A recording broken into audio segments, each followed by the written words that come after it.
अरे प्रभु को गिन गिन के गालियां देता था शिशुपाल। ये जब शिशुपाल प्रकट हुआ तो बुआ का ही लड़का था, 4 भुजाएं थी।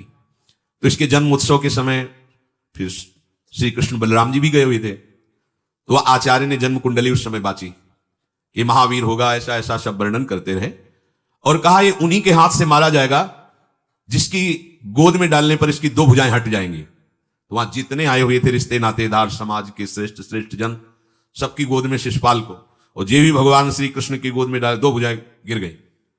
रो करके उनकी बुआ ने कहा कि मैं भिक्षा मांगती हूं कि मेरे बालक की आपके हाथ से हत्या नहीं होनी चाहिए, तो उनका 100 अपराध क्षमा करता हूं। तो उन्होंने सोचा 100 अपराध काहे को करेगा, का 100 अपराध तक मैं इसे बिल्कुल कोई दंड नहीं दूंगा, वचन देता हूं। ये जब से तोतली वाली बोलना शुरू किया तब से भगवान को गालियां देना शुरू किया था। इसका स्वभाव ही ये वैर, पूरा ऐसा वैर, भगवान को गालियां देता। जिस समय सब धर्मात्माओं राजाओं की सभा भरी हुई थी और भगवान श्री कृष्ण की अग्र पूजा हुई, सब तो सह गए, शिशुपाल खड़ा हो गया और ऐसे कट वचन बोले, महाभारत में लिखा, हमने स्वाध्याय में पढ़ा था, ऐसे कट वचन बोले कि कोई भी नाराज हो जाएगा उससे। तो पहले भीमसेन खड़े हुए और कहा कि अपने बड़ों का सम्मान करना सीख, क्योंकि भाई ही लगता है, जैसे कुंती बुआ ऐसे भगवान की वो बुआ का दूसरा है, ये लड़का है, सम्मान करना सीख। अगर तू ऐसे ही बोलता रहा तो यही मैं तेरा गला काट दूंगा। ऐसे कहा बैठ जा ब्रिकोदर, बहुत खाने वाला, तू क्या मेरे से लड़ेगा। भगवान ने भी इशारा कर दिया।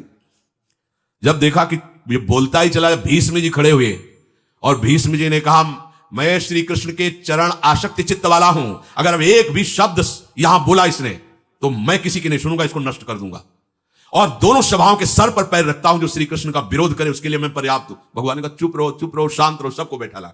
वो गिनती शुरू की थे 98, 99। का शिशुपाल सावधान, जो तुम्हारी माता को वचन दिया था बस एक शब्द रह गया है, आगे मुझे दोषी कोई ना ठहराए। 100 तक क्षमा करने की बात कही थी, जे ही वो तो रुकने वाला थोड़ी था, जे ही आगे बोला सुदर्शन जी के द्वारा उसका वो परम उद्धार हुआ जो बड़े बड़े ऋषि मुनियों के लिए बड़ा दुर्लभ पद कहा गया है। गोपीजनों ने सौंदर्य माधुर्य निधि भगवान को अपना कांत माना, प्रीतम माना। एक ही वृत्ति, कितनी गजब की वृत्ति गोपीजनों की है कि सब कार्य करते हुए कृष्णाकार वृत्ति है। बेचने दही जा रहे हैं, बोल रहे कोई कृष्ण ले ले, दामोदर ले ले, माधव ले ले, कैसी वृत्ति है देखो, कैसी उच्च कोटि की अवस्था है।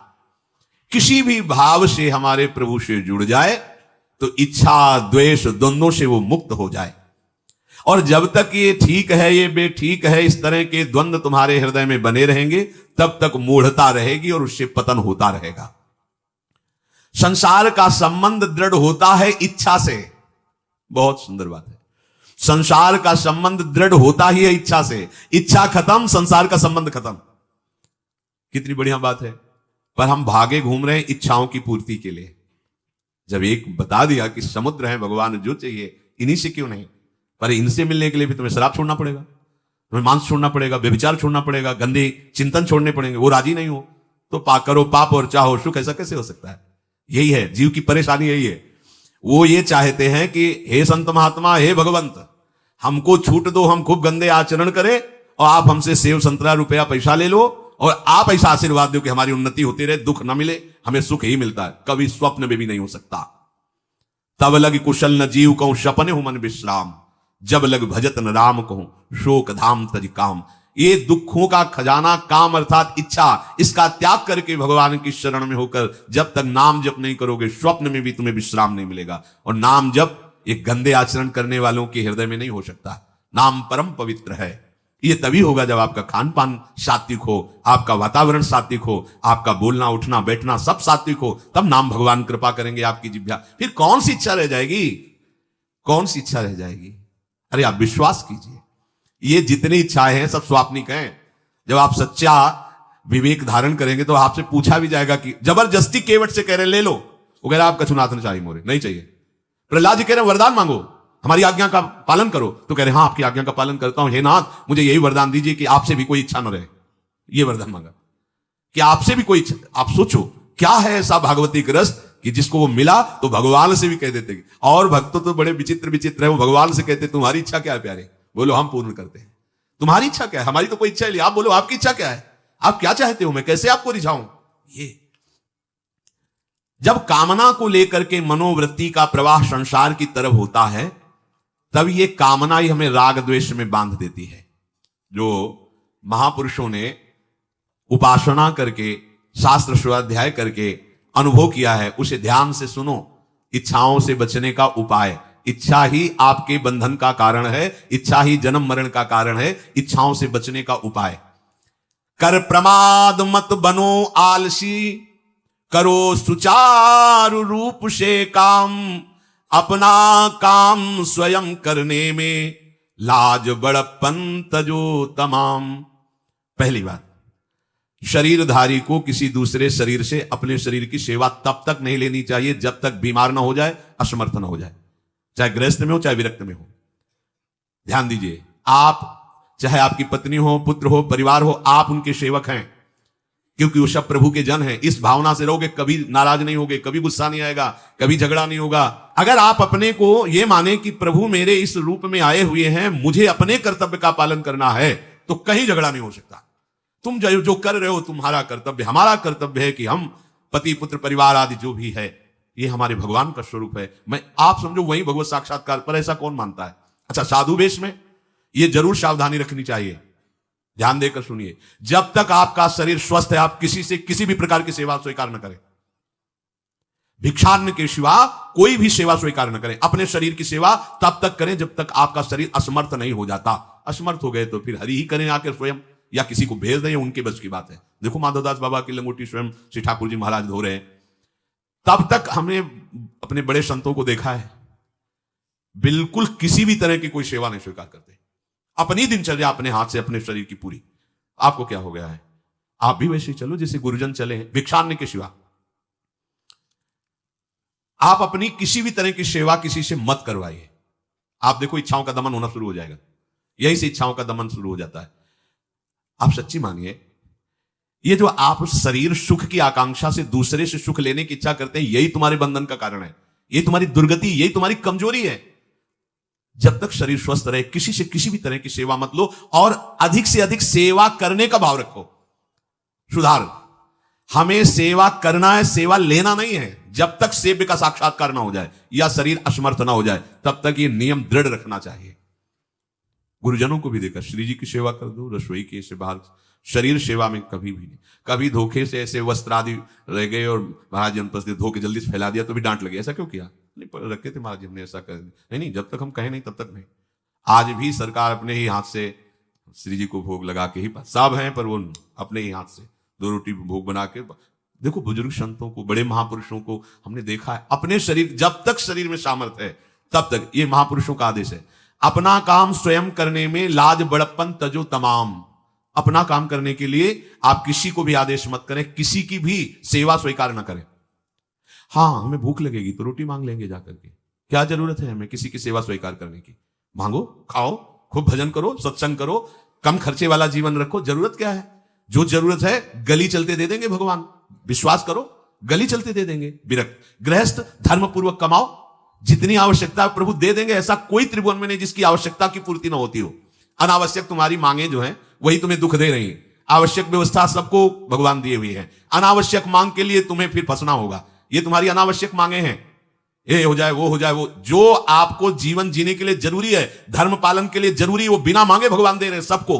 देख लो। हाँ, आप कि भाई हमको उस परिकर में रहना है, उस कोर्ट से रहना है, वो सब वीआईपी, तो हमको भी उस कोर्ट का, ये मांगे हैं तुम्हारी। तुम्हारा प्रारब्ध जितना है उतना तुम्हें मिलेगा, जो आवश्यक है वो तुम्हें मिलेगा। अनावश्यक मांगे करोगे फंसोगे, अधर्म में कूदना पड़ेगा तुम्हें। हाथ पैर सब साधन प्रभु ने दिए, दया कर तुम्हें समान, फिर क्यों उनसे काम न लेते, क्यों रखते हो झूठी शान। तुम्हारी सेवा के लिए तुम्हारे पास हाथ है, तुम्हारे चरण है, तुम्हें बुद्धि दी है, दूसरे से क्यों सेवा स्वीकार करते हो? प्रभु ने दया करके उद्धार के लिए तुम्हारे पास पूरी सामग्री दे दी, उसका प्रयोग करो।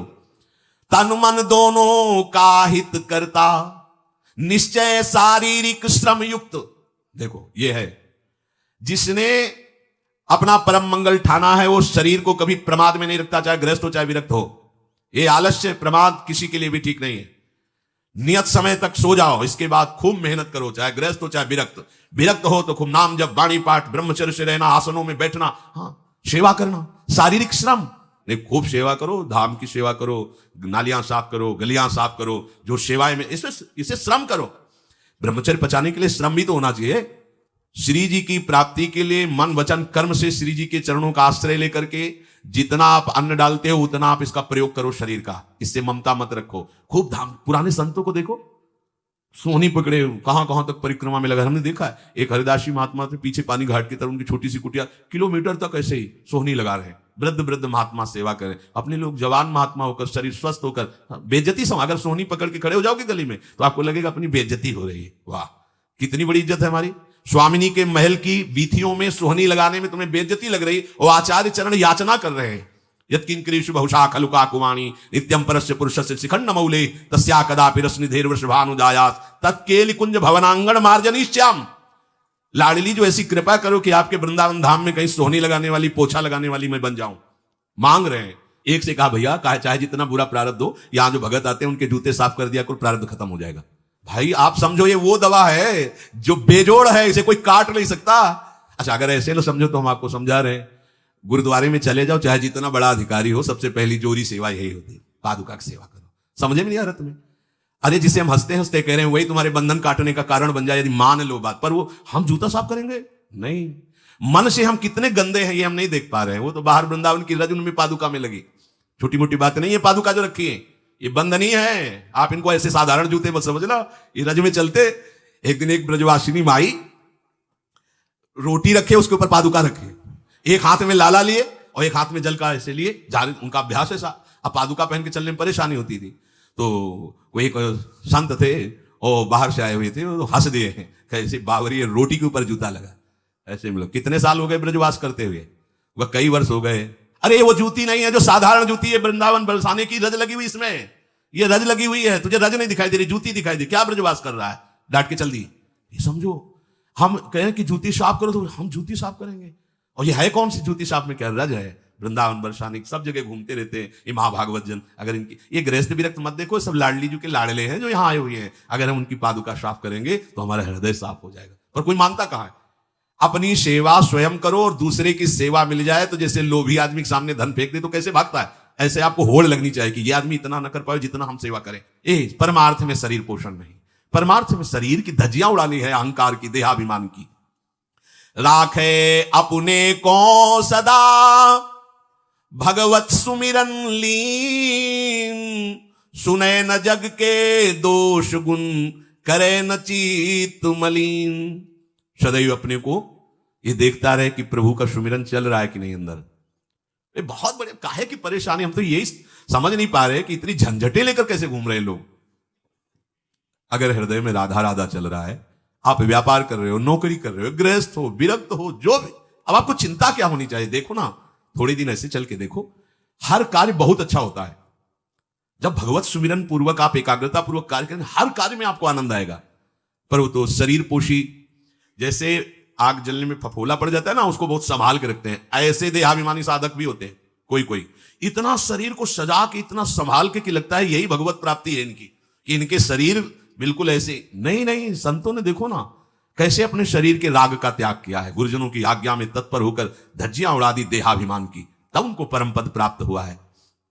अपने शरीर का राग रखने वाला परमार्थ में कैसे चल सकता है? कब तक फंसे रहोगे विषयासक्ति वासना में हो दीन? अरे कब तक मन में भरे रखोगे दुर्विचार दुर्भाव मलिन? जिन भोगों के लिए हो रहे तुम लालायित सुखमय जान, यही घोर दुख उपजाएंगे, बढ़ जाएगा अज्ञान। इसलिए छोड़ो सब आशा ममता आसक्ति कामना मद अभिमान, एकमात्र शरणागत होकर भजो निरंतर राधे श्याम। प्रभु की आसक्ति हृदय में धारण करो। यही समझ में नहीं आता। चले हो राग त्यागने के लिए, पोषण कर रहे हो शरीर राग का, कैसे बात बने? चलो कोई विषय संसारी है तो लगता है अभी बेचारा है। हाँ, आप लोग बेचारों की लाइन में थोड़ी हो, आप लोग बेचारों की लाइन में नहीं हो। आप जितने भी, चाहे गृहस्थ हो चाहे विरक्त हो, धाम आ गए हो, दीक्षा ले ली है, शास्त्र स्वाध्याय करते हो, सत्संग, आप बेचारे हो, आप भगवत पार्षद हो। पर आप अपने स्वरूप को समझो, ये अंदर की बातें सुधारो। आगे कह रहे हैं कि सुने न जग के दोष गुण, करे न चित्त मलिन।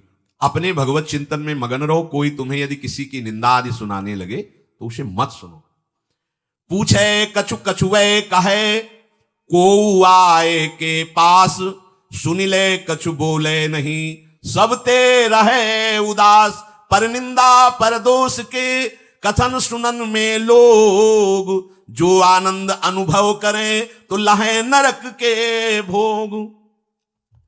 तुम्हारे पास आकर कोई तुम्हें दूसरे की निंदा सुना रहा है और अगर तुम्हें हर्ष हो रहा है, कैसी बात, कोई नामदाता सदगुरु की निंदा करे तुम सुन लिए, कैसे तुम्हारे इस पाप का प्रायश्चित होगा? सुनने और कहने वाले दोनों को एक ही दंड मिलता है बराबर। तुम अपने गुरुदेव की निंदा सुन ली, तुम अपने आराध्य देव की अवहेलना की बात सुन ली। उपासना नहीं है, कहीं देहाभिमान है कि हम तो गुरु से श्रेष्ठ है ना, गुरु जी की निंदा होती हमारी वंदना हो रही, परिणाम में लड्डू मिलेगा, खा लेना, परिणाम पक्का। पर निंदा के कीते आवत नहीं कछु हाथ, मूरख पर्वत पाप को ले चल अपने साथ। वैष्णव निंदा, भक्त निंदा, गुरु निंदा, ये तो बहुत ही भयानक है। भक्तन निंदा अति बुरी भूल करे जिन कोय, किए सुकृत बहु जन्म के क्षण में डारे खोए। कह रहे जो दूसरे की निंदा सुनने में आनंद का अनुभव करता है उसको भोग मिलेगा, काहे का? बोले नरक का भोग मिलेगा। इसलिए जो तुम्हें ऐसी बातें सुनाने के लिए उत्साहित हो उनसे उदासीन रहो, अर्थात उनसे कोई परिचय नहीं, कोई अपनापन नहीं। हाथ जोड़कर कह दे कि आज तो आप कृपा करके आ गए हो, आगे कृपा करके कभी मत आना। नहीं, आज हम आपका स्वागत नहीं कर रहे, आगे स्वागत करेंगे तो आप सह नहीं पाओगे, इसलिए आप कृपा करके आगे मत आना।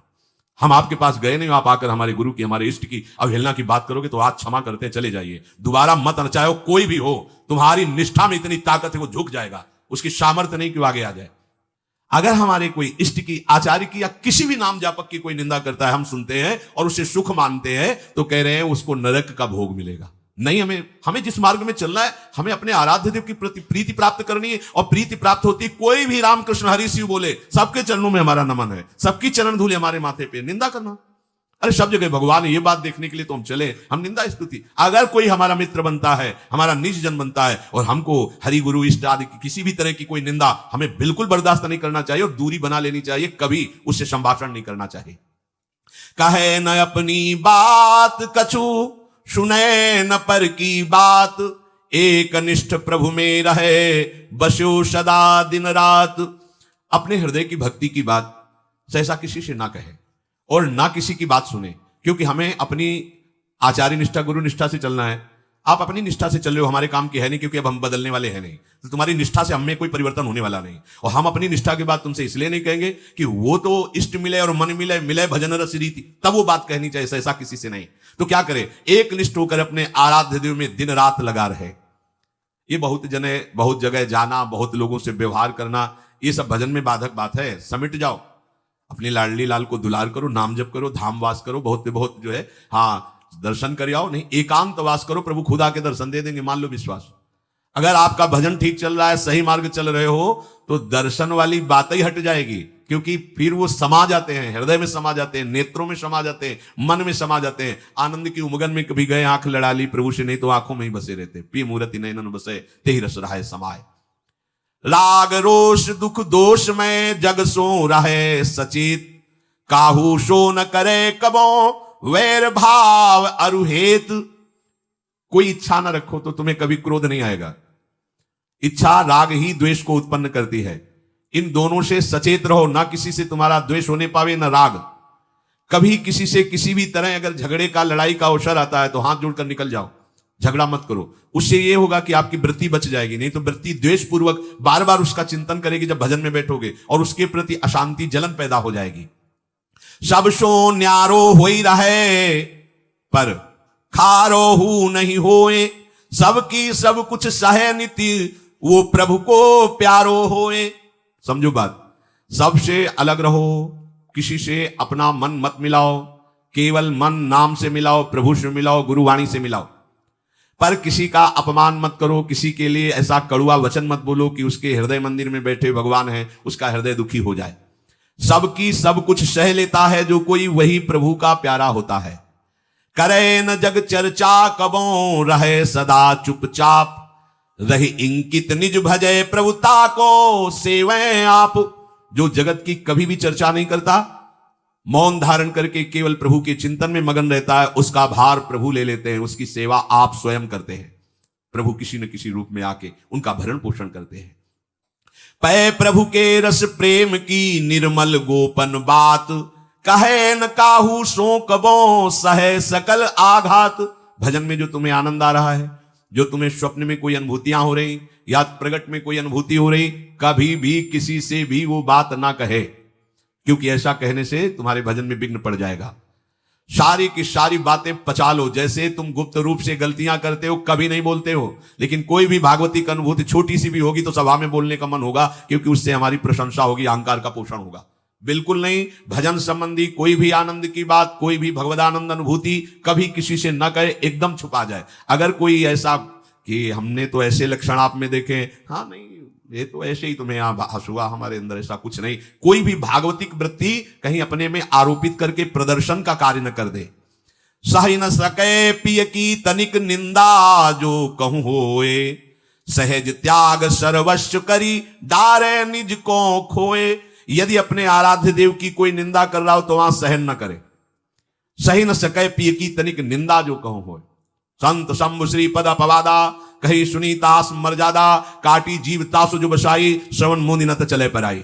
यदि हमारे कोई आराध्य देव गुरुदेव की निंदा कर रहा है, ताकत हो तो उसकी जबान बंद कर दे, नहीं तो कान में अंगुली डाले उठ के चल दे, दोबारा उसका कभी चेहरा न देखे। भरत जी ने माता कैकेयी से कहा कि आपने हमें निमित्त बनाकर 14 वर्ष का वनवास भगवान श्री राम को दिया, इसलिए आज के बाद में कभी तुम्हें मां नहीं कहूंगा, पापिनी कभी तेरा मुख नहीं देखूंगा।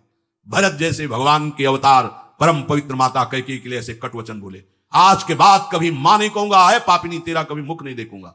ये जो हमारे इष्ट की निंदा कर दे, हमारे गुरुदेव की निंदा कर दे, हम उसे आदर देंगे, हम उसको बात सुनने के लिए बैठा लेंगे, हाँ और बाओ हमें और गंदा करो।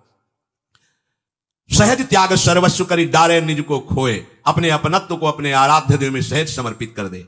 या जग में जाके हृदय ऐसो प्रेम समाए, हरिता को अति चाव सो रखें सदा अपनाए। इस जग में जिसके हृदय में ऐसी निष्ठा होती है तो हरि उसे अपना मान करके फिर स्वयं उसका भार लेकर इस संसार में रखते हैं, अर्थात उससे वही कराते हैं जिससे जग मंगल होता है। निर्मल या प्रभु प्रेम की महिमा कही न जाए, अति प्रेमी जो श्याम को हरि ही नित्य बसाए। दुख में संतत सुख लहे, सो आवे यही बाट, नाहित क्यों रचना करे, कपट नरक को ठाठ। जो निर्मल भगवत प्रेम है उसको कहा नहीं जा सकता, वो अनिर्वचनीय है।